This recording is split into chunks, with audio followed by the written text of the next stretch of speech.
The most growth and learning, we all know, even though we begrudge it sometimes, comes from those moments where we feel the worst and where we're maybe not succeeding or not, attaining the goal that we were hoping to attain when we set out in the morning. Welcome to For the Long Run, the podcast exploring the why behind what keeps runners running long, strong, and motivated. I'm your host, Jonathan Levitt. Through personal and professional connections in the running world, I have the privilege of getting to know some amazing athletes. I've always been fascinated by the psychological aspect of running, and this podcast is aimed at exploring this and much more. I hope you enjoy. This episode is sponsored by GOO Energy Labs, a performance sports nutrition brand that I love. I've been using GOO products for the majority of my running career, and watching their products and team evolve over time has been super cool to see. Offering initially just energy gels, they now offer gels, chews, Stroop waffles, post-training recovery mix, electrolyte options, traditional nutritional supplements like vitamin D, magnesium, and more. I use just about all of their products on a regular basis, and lately have been loving their liquid gels, which I found to be the easiest mid-run fuel of anything I've tried yet. For the Long Run listeners, get 20% off anything on their site with the code FTLR at gooenergy.com. Enjoy.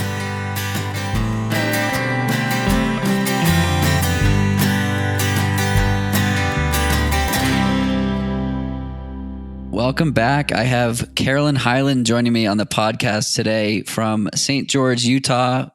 She lives in Truckee, previously of Maine. And the fun fact of this episode is I haven't seen Carolyn since fourth grade. We were neighbors and went to the same elementary school. So Carolyn, it's nice to see you for the first time in about 20 years. Great to see you, Jonathan. So the first question, which I'm very curious now, is who is Carolyn?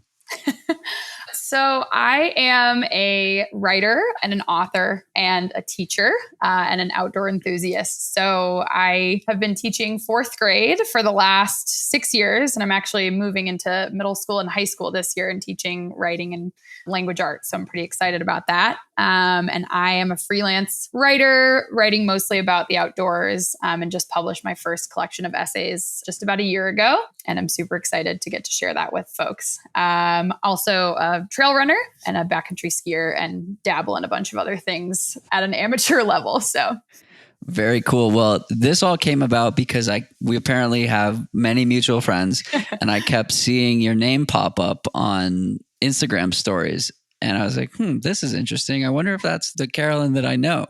And lo and behold, it was. And here we are. So here we are. It's fun how the world works sometimes. Your winter adventures look fun. Your summer adventures look fun.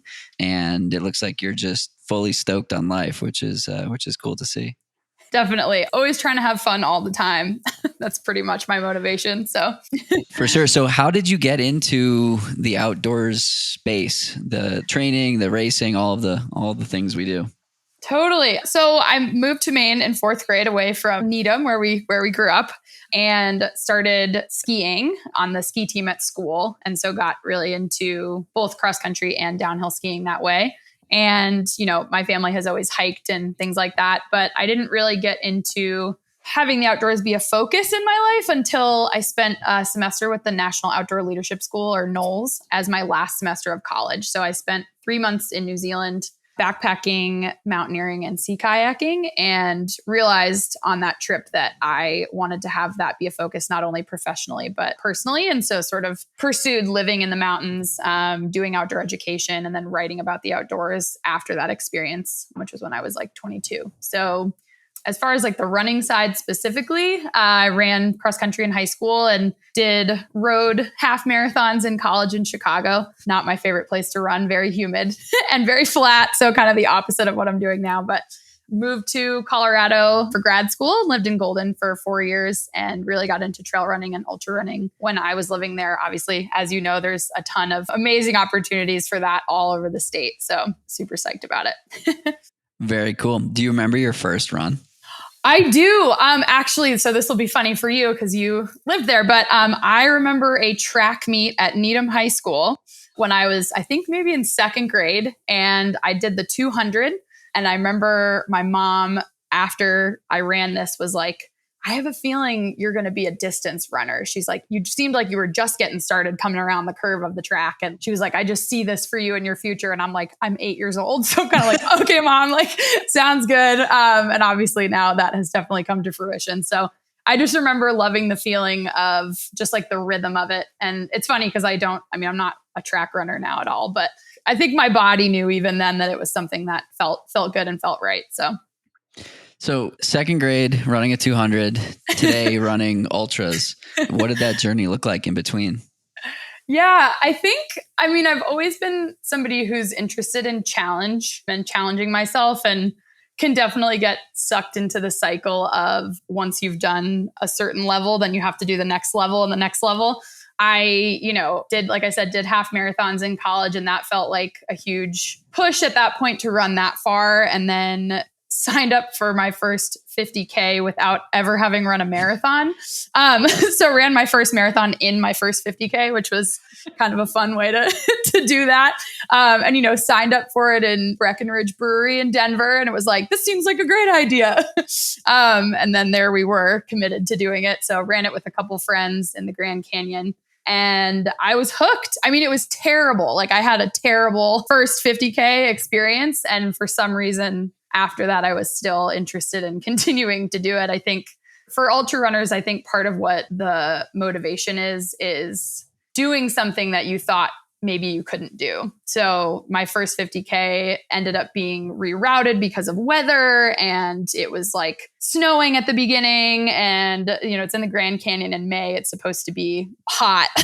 And so we were prepared with our gear and everything, and it ended up being longer than it was supposed to be. And so that feeling of when you get to the finish line and being like, wow, I actually wasn't sure that I was going to be able to do this, and then doing it, I think is kind of addicting. So it was in the Grand Canyon? So it was supposed to be along the rim of the Grand Canyon. And then because of the weather, basically like a bunch of areas had gotten really muddy. And so they had to change the course to an out and back. So then we ran to the rim and back. So we got to see the Grand Canyon for like a minute, and then it was time to turn around. So it was definitely less spectacular than it was supposed to be, for sure. Got it. Well, that whole area is one giant hill. So I can only imagine how challenging that is. Yeah, it was not fun, like I said, in the moment. But for some reason, I was like, okay, yeah, I'm ready to sign up for another one. So type 2 fun, what is it that you love about it? I love, like I said, I think that feeling of pushing past what you thought you were capable of is probably my favorite feeling in the world, maybe besides happy tears. But those kind of often are like together. Petting dogs. And petting dogs. If all three of those can happen at the same time, it's a great day. I've seen it happen. Yeah, I was like, trail running is a perfect place for all of those things to come together, especially in Colorado. But yeah, I think I really love the challenge of crossing terrain on your own 2 feet. Like, I love being able to look really far away in the mountains and be like, I came from way over there and I'm going to go way over here now. And sort of the adventure of getting to the finish, whether it's a finish line in a race, or for me, often it's just like my car at the end of the trailhead, and feeling like you've moved into a space beyond what you thought you were capable of doing. And I think pushing our own limits is, for me, something that we don't do enough of. I think often people are like, oh, I could never do that, or, oh, that sounds too hard. And as you train and add your mileage and add vert and add all these things and speed for people who are into that, you get to this place where you're like, I had no concept that this was something I was capable of doing 6 months ago or a year ago. And then suddenly it starts to feel normal. And so I think like just continuing to push that line is something we should all give ourselves the opportunity to do. Totally. I completely agree. I think that a lot of people lead comfortable lives. And I don't like, obviously there's struggle, obviously, but like most things are predictable, and you know what's going to happen at work, and you know what's going to happen in relations, all this stuff. And I read an article in Outside Magazine a few years ago now that talked about why endurance athletes make the best employees. And it's because they're familiar with discomfort, and they're familiar with fear, and these things that allow us to actually grow instead of just remain and stay as we are. And so I find this fascinating. It's why I love it. This month of running, assuming it goes the way it looks like it'll go, I'm going to do things I've never done before, from a volume standpoint, from a long run standpoint, from every objective measure. I will have never done what's about to happen. And that's like absolutely thrilling. Like I was running with a friend, Totally. a friend today, and she was like, how is your build different this time around? I was like, there's literally nothing that's the same. Like it's totally different. And so this concept of like pushing past your limits, or as you said, doing something you thought maybe you couldn't do, I had never seen it illustrated so perfectly as I did when I was pacing a friend at the Ure 100. And I started at her mile 55 at 6 a.m. So she's in for 22 hours already and feeling pretty good for the first 2 hours of that. We go up a climb, we come down a climb. She dropped me on the descent. She's feeling pretty good. And then we start climbing again. And this is a 4,000 foot climb over 4 miles. And I watched her go from feeling great to feeling like this is the worst I've ever felt in my life. And I don't know how I'm going to keep going. Oh, yeah. And she said that basically. And I was like, we're going up this mountain because that's the only option. And we're in the middle of it. What, are you going to like stop now? No. So and she was like, oh, I'm so sorry for going slower than, whatever. We're not running. And I was like, I literally started a podcast to talk about this. And now I'm seeing it. And it was so cool to watch someone dig that deep and come out of it. Now, she DNF'd at 66, but like she still pushed through way further than she would have if there were a way to get out. But the beauty of that story is she took that experience of, I thought my limit was mile 60. And I made it to 66, which took hours. She just podiumed at a 100-miler this past weekend. And she said, everything that happened at Ure, I brought with me to Cascade Crest. And like this allowed me to dig that deep and find that next level, because had she not had that experience, she couldn't have found that next level. And that's the like continuous leveling up that I find so fascinating with the sport.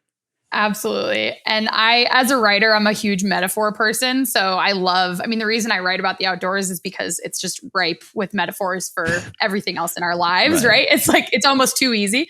And so I love being able to transfer that experience of, even if you just pushed 6 miles past what you thought your threshold was, like you still pushed past it, and you can still then use that experience, whether it's in another run or whether it's in like a tough emotional situation in your personal life, or, a difficult day at work, or whatever it happens to be. I frequently have a refrain in my head of like, you've run this far, you can handle whatever situation is in front of you, because it's usually like not as difficult as that was. And at least physically.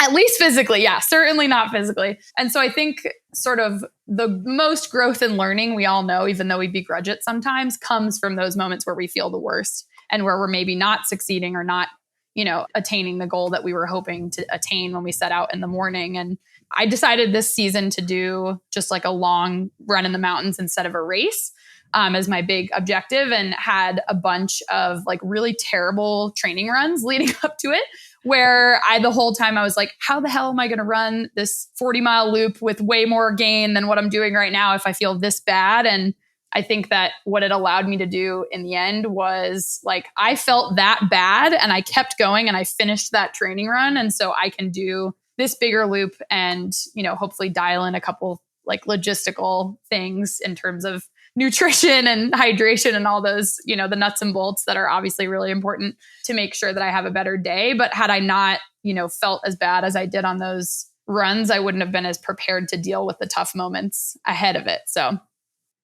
in those tough moments, are you thinking about the long run, or are you thinking about this sucks, get through it? It's a great question. And I think I learned a big lesson this summer in the run I was referring to. I ran like a marathon, just like a marathon length run, not a race. And, there were a variety of factors that made it not a very good day for me physically or mentally. But what I realized that I was doing that was really making it worse was having this reel in my head over and over of like, there's no way I'm going to be able to run this 40-mile loop in a month. There's no way I'm going to be able to do this. How can I do it if I feel this bad right now? I used to be so much stronger and faster 3 years ago, and just like comparing myself to myself, nightmare. And somehow that made me feel worse. It's crazy. Go figure.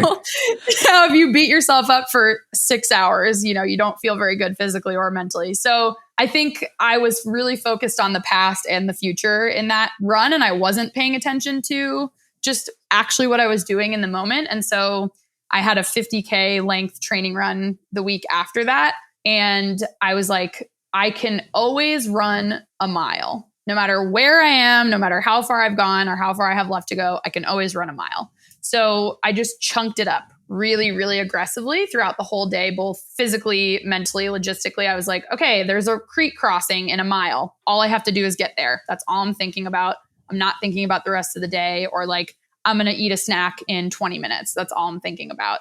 And when I broke it up like that, I was not only able to feel better, I was having more fun. I felt stronger. I was moving way faster, even though like that for me is something that's not as much of a priority. And it was really insane in a week. Obviously, I wasn't any fitter, not much fitter. I'm only as fit as you can be in a week's time. And it was a completely different day because I decided to just really zero in on what was in front of me instead of having this kind of macro view that I think sometimes can actually mess us up a little bit. The great Ted Lasso refers to the goldfish mentality, which is 10 seconds at a time. Yep. And I think it's so powerful when you're in the thick of work or whatever it is to put your head down and just think about the next chunk. I've had so many runs where it's like, just get to the next 30 minutes and take the gel, take the next gel, get to the next gel. And it's like a very tangible way to break it up because totally like, that there are 10 gels in your pocket and you're going to eat all of them, but they're only happening 30 minutes at a time. Right. Just worry about the next gel, right? Or the next, for me, like snack break, whatever it is. I'm a big fan as a trail runner. I eat a lot of real food. So I'm like the next quesadilla bite or the next cheese stick. But it's the nutrition aspect, I think, allows us to break it up in a really way that's serving us both, in our bodies and also in our brains to be like, okay, I need this and I can use it as a little carrot to get me through this next food pun pass intended. Or hill climb or whatever it is. Yes, always. Always intended. Yes. So you mentioned writing. So talk to me about how you do that, how you come up with topics, and how did that start? Totally. So I often am inspired, in moments where I'm out doing something and I'm like, oh my God, like this is a perfect metaphor for this other thing. And so I always have like a little note in my phone of like ideas that I have running, and it's running. That's another running intended note. Pun. But it is something that feels like it's just the way my brain sees the world. So I'll just be listening to something or experiencing something and just sort of instantly see the connection between whatever that thing is and sort of like a greater concept, right? So the idea of endurance, I feel like, is something that's so prevalent right now with all of the disasters that we're seeing both environmentally and with the pandemic. And the idea of being a human who does endurance, activities has never felt more relevant than getting through all of that right now. And like we were just talking about, that sometimes endurance is actually like really, really zooming in, and it's supposed to be, for the long haul or for the long run. But so often actually succeeding at that is ignoring it, if that makes any sense. So in terms of writing, I've been writing in a journal since I was in first grade. So back in the Broadmeadow days. Throwback to Broadmeadow. Yeah, always bringing it back to Broadmeadow. I actually have like my first journal that I have, I think was like a school assignment graded by Connie Owens, who was my first grade teacher. We were in that same class together. I think we were in the same class, yeah. So there's little stickers in it and stuff, but it's always just felt like a natural way for me to process my life and to understand what's happening to me, to sort of vent, and also to, now that I'm publishing and putting things out into the world, to hopefully have others connect with what I'm saying. I think as a reader, my favorite reading experiences are when I read something that feels like it speaks to my experience in a way that I wouldn't have thought to express it. So I'm hoping to do that for other folks, to say something that might connect to an experience they've had that I know nothing about, but that it's sort of this universal concept or truth or feeling that feels relevant to a lot of folks. So I studied creative nonfiction in college and then have been publishing essays in the outdoor space for about 8 years, mostly related to skiing and running and different activities that I do.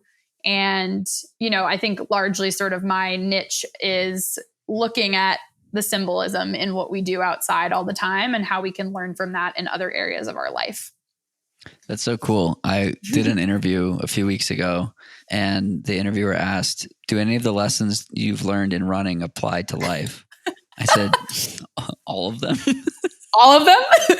Literally all of them. But I think Is that a that's rhetorical question? Yeah. She wasn't joking either.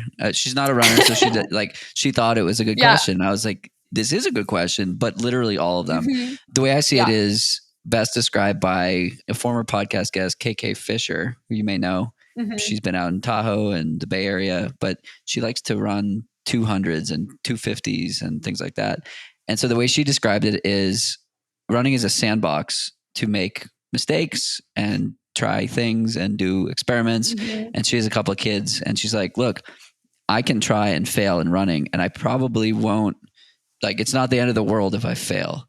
In life, maybe it is. You don't want to get fired. You don't want to like take too big of a risk, but in running, you can shoot your shot. And if you come up like really short, you walk back to your car and you do it again the next day or whatever.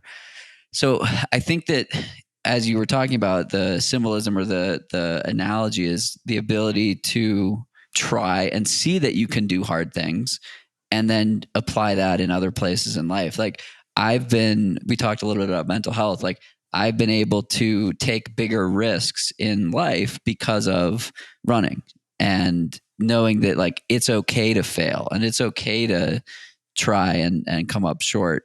Whereas, I don't know, 5-10 years ago, I was afraid of failure. And now it's like, if I fail, great. It means it's a data point and you can learn from it and move right along. Totally. I mean, I love so many aspects of running, and the way that I do running, or what I'm sort of interested in right now is I'm going to go find a big loop in the mountains and I'm going to go run it. And it's going to be a day-long adventure. And that's kind of how I'm looking at it. And I think I look at my life in a very similar way, right? What's out there? What can I go explore? What do I need? How do I prepare to be the most ready so this is going to be fun and feel good? What can I see along the way? And I think when I'm out running in the mountains, it feels like how I want to live my life, I mean, both literally and metaphorically, I think, but just this idea that, you're going into something that's difficult and you don't know what's going to happen. And all you can do is prepare as much as you can, like really have the route dialed, make sure you have all your nutrition, make sure you have your safety gear, like have a support crew ready, and also be ready to enjoy where you are. I think that that's something that as a runner is maybe different for me from other folks. But like when I go on big mountain runs, I'm not trying to get a specific time. I'm not trying to set an FKT. I'm trying to go swimming in that alpine lake because it looks super pretty. So like, what are the things along the way where I can enjoy the experience and really sort of like revel in it and not just be moving and miss all of it? So on this run that I did recently, I ran the Ray Lakes Loop in Kings Canyon National Park in the Eastern Sierra, which is a 40-mile loop that most folks backpack. Part of it's on the PCT and the JMT. And, part of it was like, okay, I'm going to take a dance break because that's what it feels like I need right now, right? Or I'm going to go sit in this creek because it's really hot and my tummy hurts and I'm having a weird moment. And like, I'm going to give myself 10 minutes to do that. And so it's more about, for me, the whole experience of being out and enjoying these beautiful places. And I think that in life, I often look at things like that as well, right? So it's not just go, go, go, got to get to this spot, got to accomplish this thing. Like there's definitely some of that too, but part of it's also looking for opportunities to enjoy myself and to slow down a little bit and be in the moment or in the space where I am.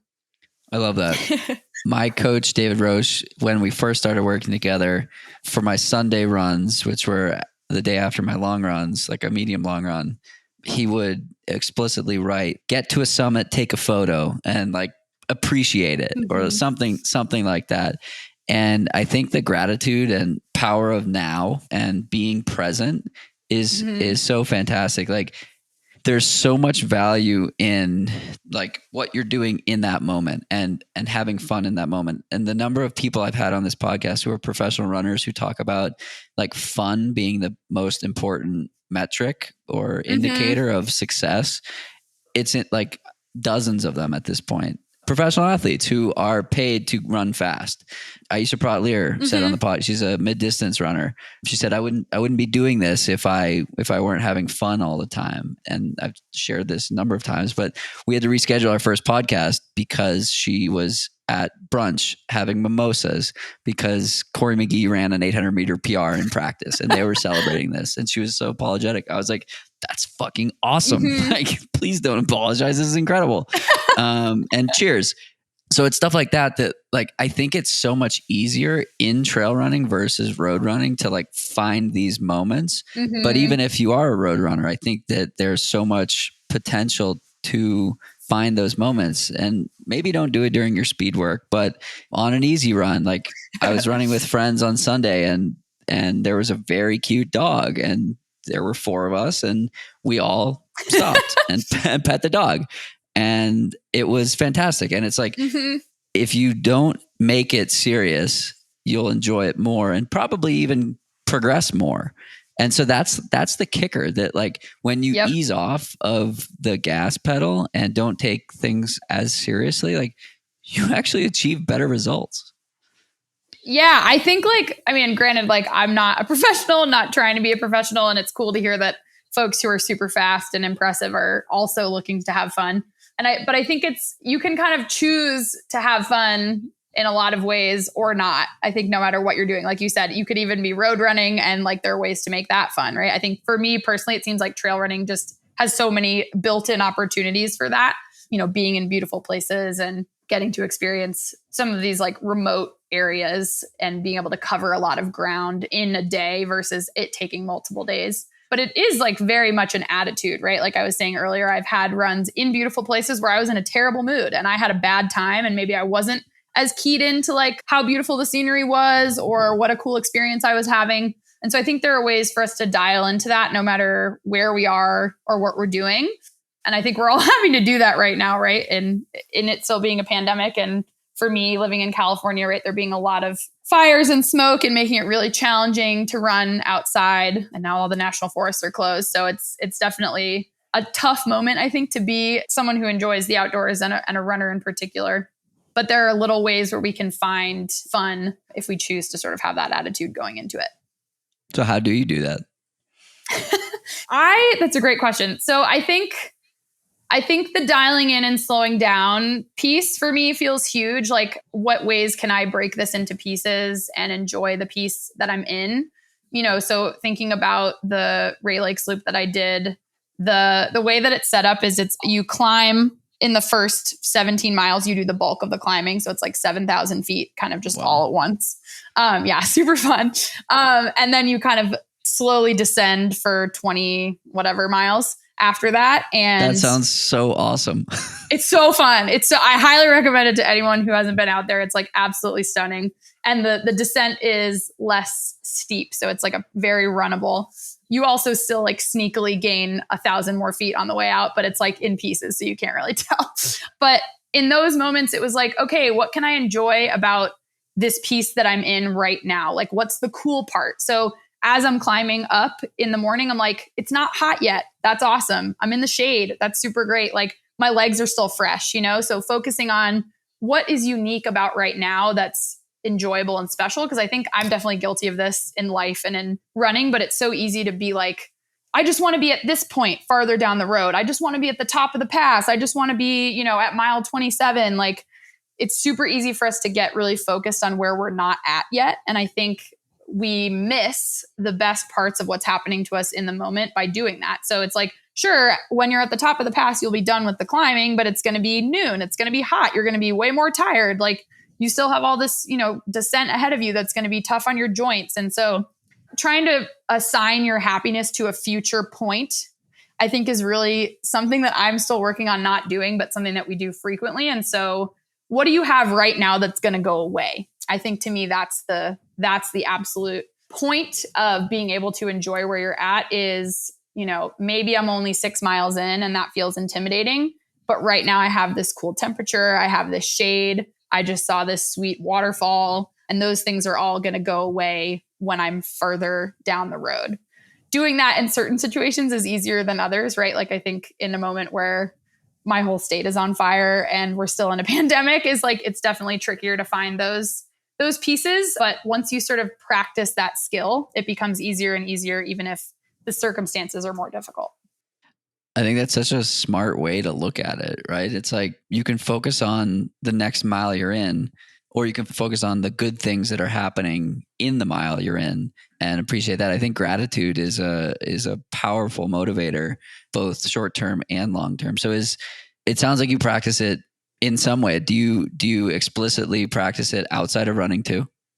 Yeah, I have a daily planner where there's space at the bottom to write in all the things you're grateful for. And I really try to do that every day. I know that's like everybody's heard of the gratitude journal. So that's not like turning over, a new leaf by any means. But I think writing things down physically, we've seen, science tells us that like helps ingrain it in our brains more. So I think taking the time to write those things down. And then I feel like one of the things that the pandemic and all these other disasters that are happening right now is putting into really clear focus is appreciating these things that we often take for granted. And as a runner and someone who's been injured, as we all have, right? I think even if the only thing I can find to be grateful for is I'm so grateful that my body is healthy and I can move, or like on this really bad marathon I had in the summer, I was like, I'm so grateful that I'm able to run far enough to be in this much pain. Like that was all I had. I was like, that's all I can be grateful for, but like, that's where we're at. So I think once you kind of start practicing, noticing those things, whether it's on a run or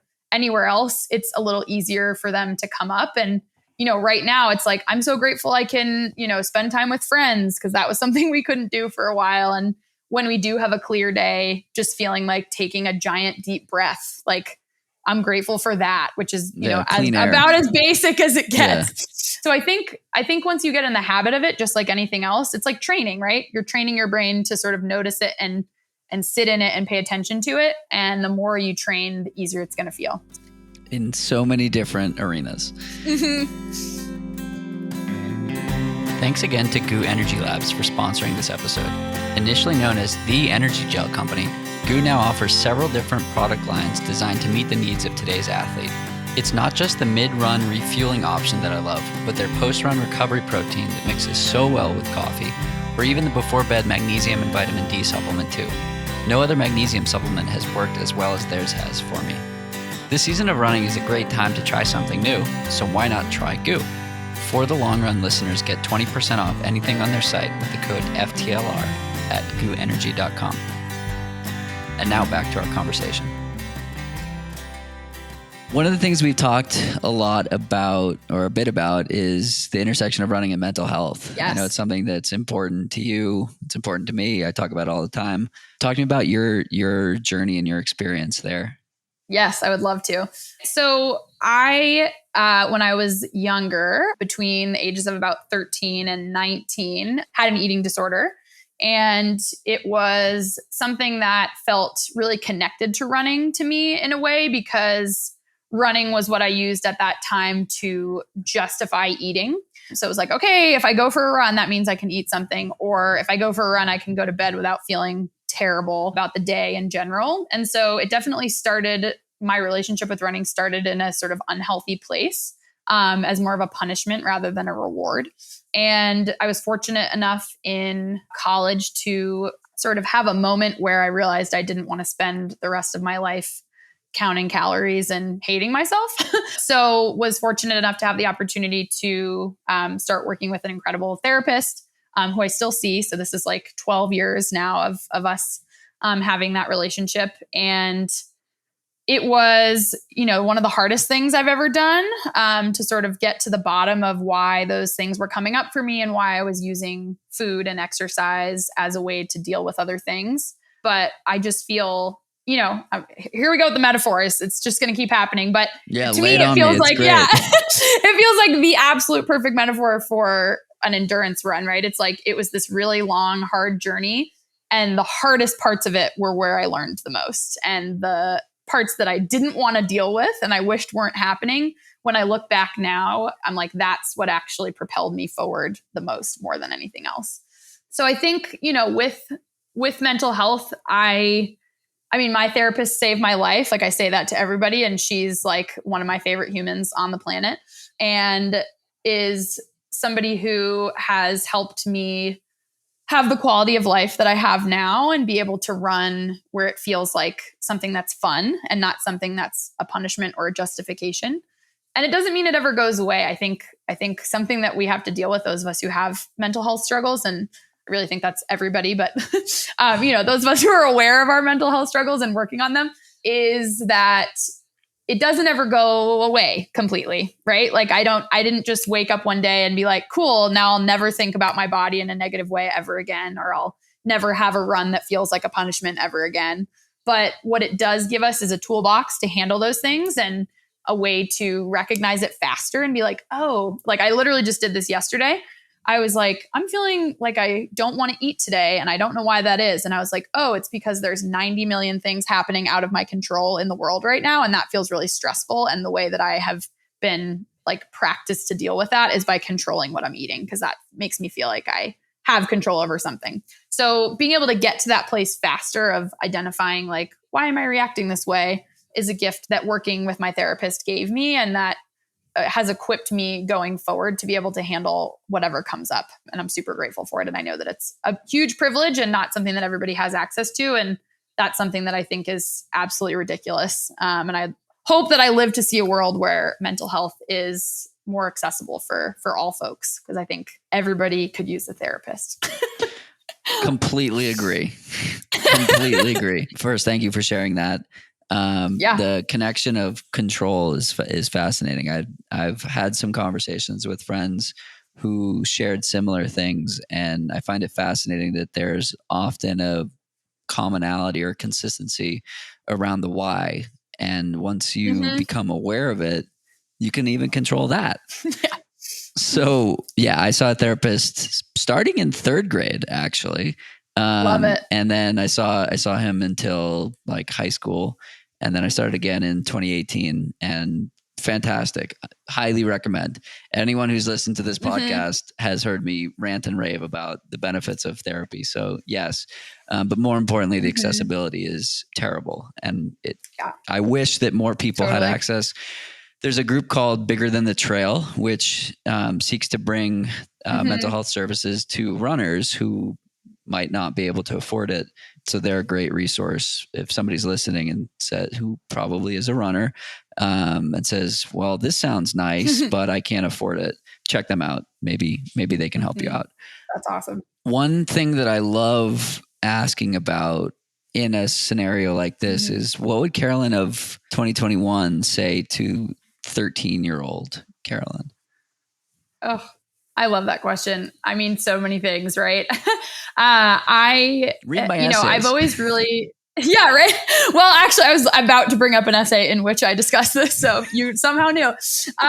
But I've always really connected with the idea of our future and past selves, and felt the presence of like, this is what the younger me has worked towards, and now I'm here, or I'm currently working towards something, and there's a future me up ahead who's looking at me being like, you're almost there, like you got this. And that's always sort of motivated me to keep moving. And so I think there is an essay in my book where I write about feeling connected to those, the past and future parts of who I am and who I'm becoming and who I've been. And I think that to 13-year-old me, I think all I wanted was to be happy. All I wanted was to feel happy and to love myself and to feel happy with who I was. And I thought that the way to get there was to be smaller. And I think I know now that there are so many different ways to be happy. And for me personally, like none of them involve being smaller. They involve, connections with friends and family. They involve adventures outside. They involve moving my body in a way that feels like, a gift and not a punishment. And I would tell her, there's this whole other world that's possible. The kingdom exists and you're going to get there, and it's going to be really hard, and it's going to get worse before it gets better, because you're going to have to dig into the deep pit of why this is happening, which sometimes feels like you're going backwards. But that, there's this whole other life available to you, and just keep as we would all say to anyone we're pacing or any of our runner friends, like you just got to keep putting one foot in front of the other and you're going to eventually get there. And what would she have said back to you? She would have been like, that's bullshit. She'd probably been like, yeah, nice one. No, I don't know. I mean, I think I was so in it at that point that I don't know that I would have believed it. And that's why I think coming back to this metaphor of taking things in chunks and taking things 1 mile at a time, like I wasn't ready to talk about mile 30 at that point. I wasn't ready to talk about it. I just needed the next mile, and I think at that point, the next mile wasn't, you're going to be, in recovery from this and you're going to have a totally different outlook on food and exercise and your body and your relationship with yourself. Like I just needed the next mile at that point. And so, the next mile was, I'm going to ask for help. I'm going to ask to go to a therapist. And when I get there, I'm going to be terrified and it's going to take a long time to feel like something that is comfortable and something that's working. But I think like in anything else, it's like with mental health, just focus on there's this line from Frozen 2.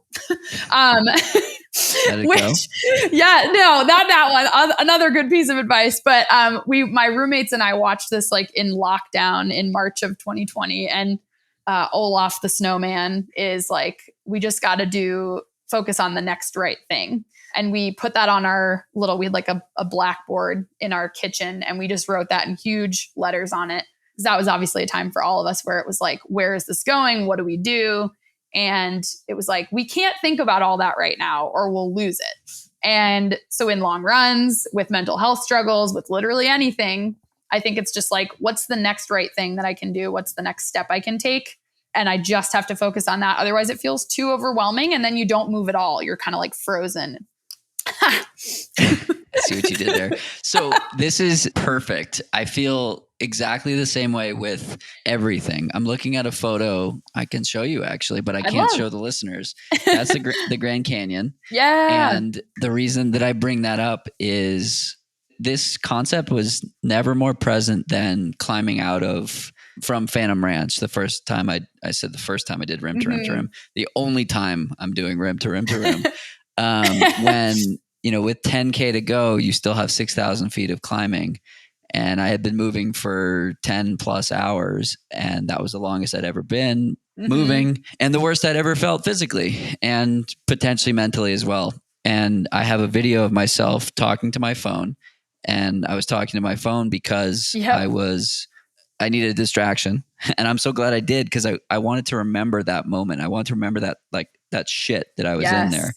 And what I was saying was, there's no secret. 1 foot in front of the other. Just keep moving. You literally don't have another option. Well, you do. It's a $15,000 helicopter ride, but you don't have another option. And it's the same thing. It's the same thing. Like I couldn't think about the last mile.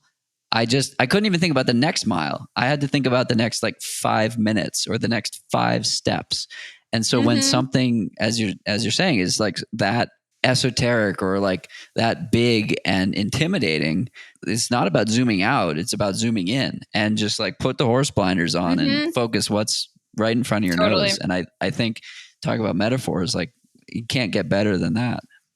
No, it's so true. It's so true. And I think I love doing the same thing of like capturing the pain and like the bad moments, because I think as runners and endurance athletes in general, 2 weeks after you forget, you're like, oh, it was so great. I had such a blast. Like, and you're like, but also, so I think remembering, the things that we accomplish and the moments of triumph we get to, or we may get to, also involved a lot of that is so important, because then the next time we're looking at something difficult, we don't expect it to be easy. Right. Or we don't expect it to be like, this is what happened to me after this marathon I ran this summer. I was like, I used to be so much stronger. I used to be so much faster. And then I went back and kind of looked at some of like, my Strava from that run and other things. And I was like, oh, I had really slow miles in there too. Like, and I had times where I didn't feel that great in that journey either. And you're right that like, there's no secret sauce. Like to me, it's just like, you do it because that's what you have to do. And I wrote, there's this I'm going to quote myself right now, which I realize is hugely obnoxious, but just bear with me. Sometimes I'm like, I already said this once and came out better then, so I'll just use the same wording. But in I can't even remember which essay it's in, but I wrote, you'll keep going because you must, and also because you're wildly capable of it. And I hold that with me in these moments. That was actually about like getting through a breakup. So this is a perfect example of how all these things are connected, right? But that could be applied to anything. Exactly. Exactly. Work, play, love. Yeah, all the things. It's all the same to me. It's all the same. Which is a great podcast. Very true. So I think I like both of those pieces because it's like you were saying, yes, you have no option. And also you absolutely can do it. Like we've all been in these moments, whether it's with something emotional or physical or whatever, where we're like, I don't know if I'm going to make it. And, it's like, I feel like this is like a cheesy Instagram quote, but it's like, we've made it through all the worst moments of our lives. Like we're all still here. Yeah. Those of us who are still here. If you're listening to this, you've made it through. You did it. Good job. We're proud of you. You are awesome. But I think you're right that it's just making it as small and as bite-sized as possible. And then also remembering at the end, all of the parts of it, right? Because it wouldn't feel as good if it were easy. I think runners know that really more than a lot of people. Yes. But if we got comfort to it, is overrated. It's super overrated. And if there were never this moment where it hurt or we weren't sure, we would kind of get to the end and be like, okay, that was fine, I guess. Right. But you don't get, the highs without the lows. And so I think even reveling in those lows, I just read this really fascinating book about the history of ultra running. And it was talking about this. But basically like that ultra runners almost seek out the pain. When they get to the pain, they're like, all right, this is why I came here. Like I'm in it. Like, this is how I know I'm doing something really hard and pushing myself. And I think for all of us, that comes from different places, whether it's from going really fast or going really hard or going really high or whatever it is. But it's kind of like, even though we hate it, that's why we're here. Or totally. We'd be playing tennis, No offense to tennis. Tennis also seems really hard too. Sorry. Or we'd be sitting on a lawn chair. Was going to be, yeah, I'm kidding. But yeah, I love all of that, of course. So we've gone retrospection. Let's look forward. Yeah. Fast forward 5 to 10 years. What are you really proud of? Oh man. Also such a great question. I would love to keep exploring as much of this gorgeous planet as I possibly can. I think my favorite way to explore is often running. And so, I moved to California 3 years ago and have explored the Eastern Sierra by just being like, okay, next drainage. Like, what do we got in this drainage? What am I going to run over here? And kind of just like methodically checking out all of these beautiful areas by running through them. And so I would love to continue that pursuit of, curiosity and exploration, pushing myself into new places physically and mentally. Whatever that ends up looking like. I think I'll get older. We'll all get older. And so it's like, I might not be able to run 50 miles forever, but I am hopeful to sort of continue that spirit, even if it's, because you can still have the same, depending on what your objective is, you can always be successful, right? So if my objective is just to spend time in the mountains and move my body, like that's a pretty easy objective to accomplish no matter how far I'm going. So to continue to sort of pursue that in my life, and hopefully have a healthy body to be able to do so. I'd like to write and speak to people. Like my favorite, nothing means more to me. And I'm sure as a podcast host, you feel this too. But when someone reaches out and is like, hey, you created something that meant something to me, or that like pushed me in a direction, or that made me realize something, or that helped me through a tough moment, or that I connected with in any way. And so to continue to impact people through what I'm creating is something I always hope to be able to do. Yeah, I hope that in 5 to 10 years, I've accomplished stuff that I can't even think of right now. Oh, I like that. I like that. Well, I could go for hours on this with you, but I think my last question, you sort of alluded to it there. So I want to dive further into it. What does success mean to you? Success to me is doing things both in my personal and professional and all aspects of my life that feel true to me and who I am, And that, will change, has changed already. But I think, we all have these moments in life where we feel like this is exactly who I am and who I want to be in this world. And what I'm doing right now is an expression of that. That's awesome. And it's the best feeling, right? You're like, yeah, this is what I came here to do, And I think over different periods of my life, that's looked really different. And that's okay. I think that's part of growing and changing, is that, at 22, that looks different than it does at 31. But I think trying to pursue that feeling as much as I can. And for me personally, that feeling almost always involves having an impact on other people, whether it's my students at school or my readers or people in my close circles, but sort of creating something in the world that feels true to who I am and that hopefully is serving other people in some way. Amazing. Where can we find you and your essays and all of your amazing writing for those that don't follow? I am on Instagram mostly as C_Highland, spelled like Highland, best kind of land there is. And I also have a website. It's just carolynhighland.com. And that has links to all my published essays, as well as a link to purchase my book. It's available at, all the big booksellers, but I encourage you to try to see if your local store can get it for you, because we love supporting local indie bookstores.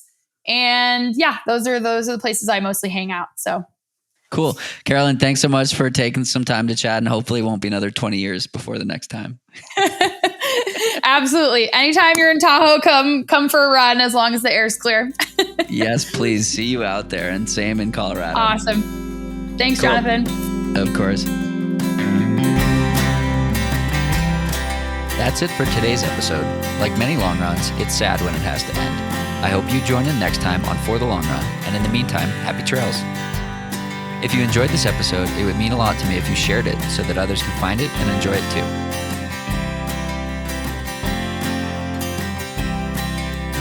This podcast and the accompanying music has been produced by Brian Walters of Single Track Sound. For the Long Run's logo was created by Vanessa Wolf of Sterling Wolf.